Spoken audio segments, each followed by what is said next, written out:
Welcome to the Six Figure Business Mastery Podcast, where every week, Kirsten and Jeanne dive into the essential topics to fuel your business growth. From copywriting to course creation, mindset to video marketing, they've got you covered. Tune in for expert guest interviews on all things marketing and business, and learn how to work on your business, not just in it. So, get ready to unlock your business potential and take it to the next level. Welcome, everyone, to our newest episode. We are absolutely thrilled to have somebody special here today. Her name is Sarah Williams. She is, if you don't already know, the subscription box queen. She is a powerhouse entrepreneur, coach, best-selling author. She has a book called One Box at a Time, which was published by Hay House. And she doesn't just teach, she actively manages her thriving subscription box business. So we are going to dive in deep and learn all of her tricks and tips. And so we're thrilled to have you. Thank you for being here, Sarah. Thank you for having me. We are so excited to hear about your journey because I know you actually had a retail store before you started your subscription box. So tell everyone about where you started and how this journey has evolved up until this point. So I just had a local gift shop, basically, and I specialized in personalizing items. And this was like back in the days of like when Yetis were only silver and they weren't all these colors and patterns. So people would bring in their silver Yetis and I would monogram it so they could keep it separate from their husbands or their kids or whatever. But I personalized a lot of things. We personalized clothing, embroidery, vinyl, laser, all that thing. So that's really where I specialized. And I would have a customer, and I'm just living in a town of about 100,000 people. And I would have a customer regularly come in and they would be like, "Oh, I saw you showing this on Facebook, but you're out." And I'd be like, "Oh man, I don't want to be out for this customer because I see them all the time." And so I really was thinking about how I could create a VIP experience for this customer that came and shopped with me regularly. And I'd been following a bigger business that had a subscription box. And I was watching this month after month come out. And I thought, man, that's really cheap quality. That's really not great items. Like I could do this and I could totally do this better. And in my mind, it was just for my local customer, right? Like it was just for that customer that shopped with me. I had no intentions of it being nationwide or even worldwide for that matter. And so I put together my very first subscription box and carefully curated the items that were going to go in it. And then I just showed up and on social media and said, "Hey, I'm doing this new thing. It's called a subscription box." That was really new lingo in the world then. And you don't know what you're going to get, but if you love what I sell at Framed, you're going to love your framed monogram box. And I sold 44 and I was like, that's awesome. And then once I did the box reveal, people were hooked. I had a wait list of hundreds of people. So then I was adding more in each month and my wait list was filling all these spots. And I was really creating this urgency. And within 9 months, I had over 1,000 subscribers. And it was crazy because what it did for that little brick and mortar business was it paid all of my expenses. It allowed me to have more employees because if you're in business alone, if you're a solopreneur, you know what that's like doing all the jobs. And I did all the jobs in the beginning. And so it allowed me to have this regular reoccurring revenue come in that I knew I could make someone's paycheck. I knew I could pay the rent if no one came and shopped with me that day. I knew that I didn't have to hustle every single day because this money was hitting my bank account on the first of every month like clockwork. And so I just decided to go all in with the subscription box. I still have a little retail presence in my warehouse. I have a warehouse now in my town with a little retail shop up front just for those regulars that I still love and want to see. They come in and pick up their boxes and then they shop a little bit while they're in here. But it's turned into something that I needed a bigger operation for because now we're sending thousands and thousands of subscription boxes every single month. I think that is so amazing how you saw your regulars coming in every month and buying a little something for themselves. And that kind of inspired you because you also feel like there's a big amount of joy that comes to your customers when they get that package. And I know you've had a lot of great feedback over the years about how, because you think about it, it's a subscription box of stuff. And how does that stuff actually impact their lives? Tell us a little bit about that because I love your story around that part of your business as well. What I haven't told you is that I've battled with my weight my whole life. And so for me to put something on and feel good about myself was always this self-esteem journey that I was on. And so there was a time when I found a t-shirt somewhere. I was on vacation or something, and it was like the most flattering t-shirt I had ever worn. I felt good in it. And I was like, I got to get this brand in my shop. I've got to create t-shirts for women who may feel like me, want to feel put together, but don't necessarily love their bodies. And that was the journey that I was on. That was the mission. And for a lot of times it was internal mission that I didn't really speak of. It was like, I want these women to feel good about themselves. And honestly, in the beginning, I was a size extra large. And so I would show up on video and I would wear the t-shirt with the cardigan and I would feel cute about myself that day. And a lot of my subscribers, a majority of my subscribers were an extra large or 2X going into this. And I thought, this is my purpose. This is my reason. Every woman of every size should feel good about themselves. And so then I started adding in the accessories. And then it was just a carefully curated box. And it still is to this day. Everything goes together. Nothing is random. If I'm giving you this item, the next item goes with that item. It can pair with that item. You can wear it with that item. You can use it with that item. Everything is carefully curated as an experience for that box and not just stuff thrown in a box and sent out in the masses. And I think that's what makes me different. But that was the joy that I was seeing in people is they were like, oh my gosh, I love the way this shirt fits. It makes me feel so good. I feel put together. I wore this shirt and the cardigan to work the other day and I got so many compliments. I wore this kimono to a birthday dinner and I got so many compliments on it. That's the why. That's the reason. When people tell me they've had a bad day and they pull up in their driveway and they see that turquoise box sitting on their front porch, they don't know what's in it. I don't even reveal what's in it until they're all shown delivered, or 95% are shown delivered before I ever reveal. So they don't know what's in it. So it's like this special surprise. Like when that box is on your door and you don't even know what's in it, like you can't wait to open it and see what you got this month. And that is what I was seeing from people. Tell us about what would be in the box that's going out this month. What was in that box? Sneak peek because the boxes are going out this week, but this is one of our fall boxes. It's really around game day style. So in this box, we have a 3/4 sleeve raglan top and we have a big monogram on the front. So that's the item that's monogrammed. And then we have a clear crossbody purse because if you go to a stadium, if you go to game day, you've got to have a clear purse. And then we also have a full zipper bag that fits inside that. So you can hide your stuff. You have a clear bag, but all your stuff can be hidden. And I put a little design on it that says nothing to see here. And that goes in your crossbody bag.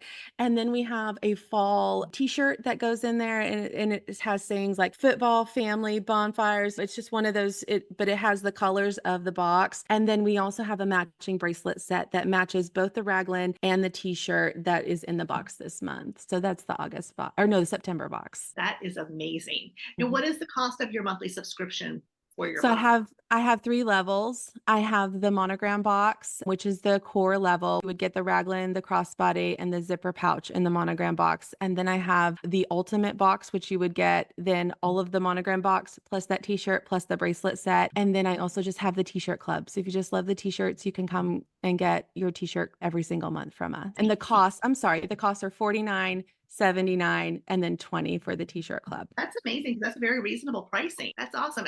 It's interesting when you can provide something that makes people feel good and give it to them at a good value, right? So that they can afford to continue it and feel good about it. It's a little treat. It doesn't feel like you're breaking the bank. And that's what I was seeing when I was watching these big box subscription boxes. They're charging $29 and all the stuff in there is cheap and disposable. Like you wear it once and it may not wash well. And I didn't want to do that. My boutique always had high quality items and nice items. And in this stage of the business where I get to bulk purchase, I design all the t-shirts myself. So they're all unique designs. We print them in locally. So I get a great deal on those, but I'm able to cut costs because of my quantities are so high. So I can still deliver really quality items for a reasonable price. I'm not the cheapest on the market. I'm not the most expensive on the market. But when you spend $50 with me, you're going to get the value of probably $90 to $100 in your box. But I'm able to deliver at that price because when I buy thousands of a product, I have buying power with the manufacturers. And wow, you think about it, you're monogramming specifically for each person, the size of what you're sending them and what monogram to put on everything. I think that's really impressive. So then you eventually started having people ask you how you were doing it. Is that right? Yeah. So I started to really grow. I grew from that 44 into 1,000 really quickly. And people were asking me, how are you doing this? There was questions, and these were like the main questions. How are you sourcing product? Where are you getting your packaging? How does this process work? And how can I get started? And I was so busy. I have 1,000 new customers every month that I've got to do for. And I'm the one behind the embroidery machine every single day because I was the only one that knew how to work them at that time. And so it was like, I want to help these people, but I just didn't have the capacity to do it. And so I decided that I would create a membership so I could teach it one time and people could consume what I was doing. And so I launched my program called Launch Your Box. And I knew reoccurring revenue made my retail business incredibly stable. So if I was going to do a coaching educational business, I wanted that reoccurring revenue there too. So I decided instead of making it a course that you bought one time and whatever, that I would make it a membership where they could consume content. I was constantly updating content or creating new content. I also had a community, a Facebook group for community, so I could provide support to the people working through the content and building their subscription box. So that's how Launch Your Box came about. I launched it in the fall, and all I did was fall of 2019, I just DM'd everyone that had ever DM'd me about a question about how am I doing this. I sent them a DM. I am starting this thing, beta launch, nothing's built. I would love for you to be a part of this group as I build out this membership. If you'd like to join me, here's a link to buy. And that's all I did. There was no fancy launch. I didn't have an audience. Like, I had a consumer audience. I didn't have a business audience. I hadn't even built a Facebook page over there yet. I just sent it to my DMs. I had 19 people join, and I spent the next 4 months building out content with those 19 people. And then the following year, I launched it officially. I'd started a whole Facebook page and Instagram page, launched it officially. I got 100 members on my first launch. And I was like, okay, this is it. I can do this. And I'm still behind the embroidery machines 10 days a month. I'm coaching in that office. There's stitching going on in the back room, and I'm teaching. And then I got 400 members on the next launch. And then I got 1,200 members on the next launch. And I was like, okay, I need help. And then I built a team around the coaching business that now it's a team of 7, and they build content and help me with all the things that happen in that coaching business because they still have the subscription box business. I'm sitting in the warehouse right now, and we're pounding out the September box as we speak. But now I don't have to stitch. Now I don't have to pack.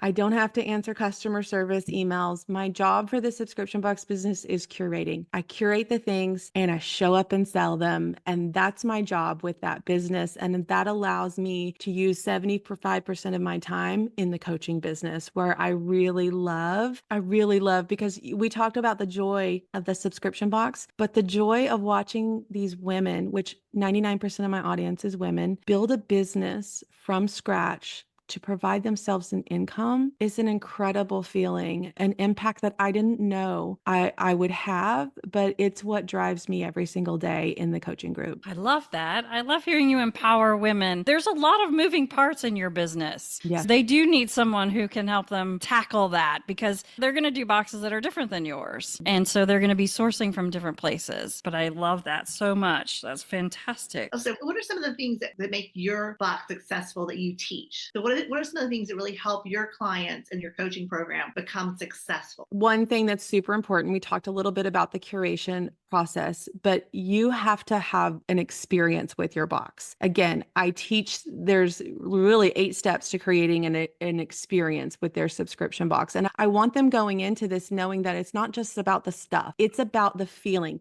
People subscribe for the stuff, but they stay for the feeling. I have a 95% retention rate on my subscription box because people don't want to leave because that feeling they get when they open that box, that's what we're doing. That's the curation process that we're doing. And for me, it's a lot of small businesses. We don't have a lot of funds in our bank account when we start off. So I teach a lot of organic growth. I teach a lot of audience building and how we can do that by just being us and to lean into who we are, show up on social media platforms and be social. Stop thinking negatively about social media and just show up as your authentic self and be social, and you're going to grow. But you have to have an audience before you launch a thing out in the world. And that's one of the mistakes I see often is that, yeah, it's fun to design packaging and it's fun to curate a box and it's fun to think about all those things. But if you don't have anybody to sell it to, you're going to fall flat every single time and you're going to be disappointed. So we spend a lot of time, at least 90 days, building an audience before we ever lob something out there. And then it's that curation process. What makes you unique and different? What makes your box special? Who is it for? I really teach that the riches are in the niches. And so if you can niche down into your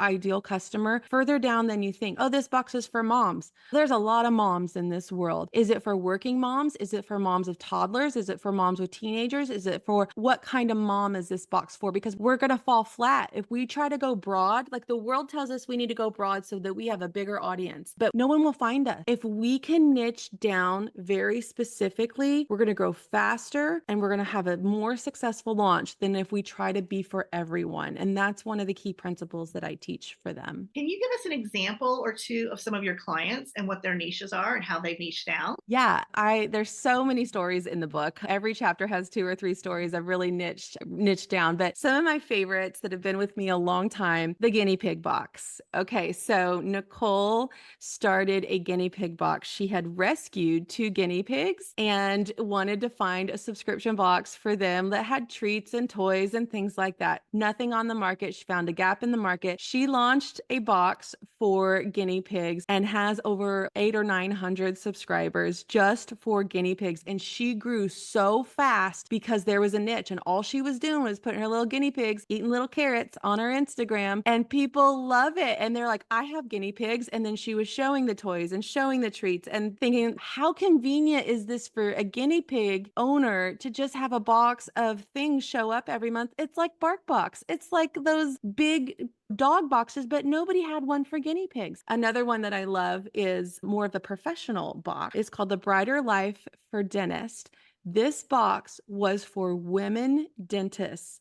It is not any dentist, not any healthcare professional, women dentists, because Anne was also a practicing dentist and she got to a point where she was in burnout with her business and her practice. And so she wanted to do something fun. And so she made a very exclusive box for women dentists. And it was a high-end box. It was over $100 a month because she knew her audience could afford it and they would want higher end products. And so it was fun. It had some girly things in it, but it also had one of my favorite things about her box was it had these envelopes that says open when a client gives you a bad time, open when your employees are having a bad day, open. And it was little cards and sayings that really would light her up and things like that. But that was really a great box as well. We see a huge explosion in the craft space. Half of my mastermind are crafters and they're 7-figure business owners. Door hanger subscriptions, tiered tray subscriptions, decorating subscriptions, pillow cover club of the month subscriptions. We see a lot of that in the crafting space because people want all that stuff just delivered to them. It's a convenience factor. Wow, that's amazing. It's funny, you just reminded me that back in, I don't know, 2012, that I started in that direction and I created like this puppy training box because I had my pups for the first time and it was like I didn't know they had this product that you could spray and teach them where to pee. I didn't know they had this and that, so I had curated a whole bunch of things, but it was expensive because I had to order such small supplies, but it was top of the range and it was loads of fun because the shows I went to, I met the most amazing people and saw these wonderful pups. But I love that you have such a variety of clients. That's fantastic. Yeah, we have a ton of different niches and avenues and all kinds of great things. Like I literally have thousands of students, so I could probably talk about this all day long. I think it's so cool that you started off with your retail store and that grew into your subscription box and then it grew into your coaching business. Mm-hmm. The other thing that I love is you talk about the importance of communication in your business. Can you tell us a little more about that? Communication, I think, goes every direction. It's like a spider web. So I love really communicating with my audience, being transparent when things aren't right. This box is going to be late because we don't have our packaging here yet because of Labor Day. And so I've got to communicate with my subscribers. I've got to be transparent. Hey, this is what's going on. This is what's happening. We appreciate you so much. It's just going to be a few days late. Like we have to communicate this. We also need to communicate the experience. I can pack this box and ship it out to all my subscribers, but if I don't really effectively communicate the experience, are they going to know know? Are they going to understand that this goes with this, that goes with this? So that's where the live unboxing really comes in. And I teach my students this as well. Like, we have to tell the story of the curation process. And I always start with, this is the first item that I picked. I designed this for this reason. And then once I had the first item designed, I picked this to go with it. I made this to go with it. And I tell the story of how the curation process happened. We have to put a story with the product, because that's where the feeling comes in, right? If I'm connected to the process, if I'm connected to the story behind the box, I'm going to be connected to that box more than it's just products. It's just a cute sweatshirt. It's just the meaning on the sweatshirt, what the design on the sweatshirt. This is why I put it on there. This is a reminder of what this means. And then these go with it, because I want you to be able to wear it to work. I want you to be able to wear it casually. I want you to be able to do this. And I have to give them the story so they have meaning behind the products. I love that. You also talked about creating an audience before you even get out there and put your product together. So can you tell us a little bit about how you teach your clients to do that? Yeah, I teach them to serve before you sell. So that's my little motto, serve before you sell. So let's take that guinea pig audience. If I'm going to start a guinea pig box, I've got to serve before I sell. So I'm going to start showing up on social media with my guinea pigs. I'm going to talk to you about how many times a week you need to change their bedding or whatever's in their cage. That is serving them. I'm going to talk to you about what's healthy to eat for your guinea pigs or how much exercise they need a day. I'm going to talk about how you can keep smell out of your house from the guinea pigs. This is how we serve the audience. We give them something tangible that they can learn from that's going to benefit them. And we can do that in every way, in every style of box. I'm going to teach you what monograms mean. A lot of people sign up for my monogram box. They have no idea what initials go in what order. And we explain that for them. I'm going to tell you the different kind of fabrics that I'm using. I'm going to tell you how to style one shirt 8 ways. I'm going to serve you before I ever sell you anything. And so I teach them to do that for 90 days. How do you serve your audience? And then we can turn that into opt-ins and lead magnets. We can turn that into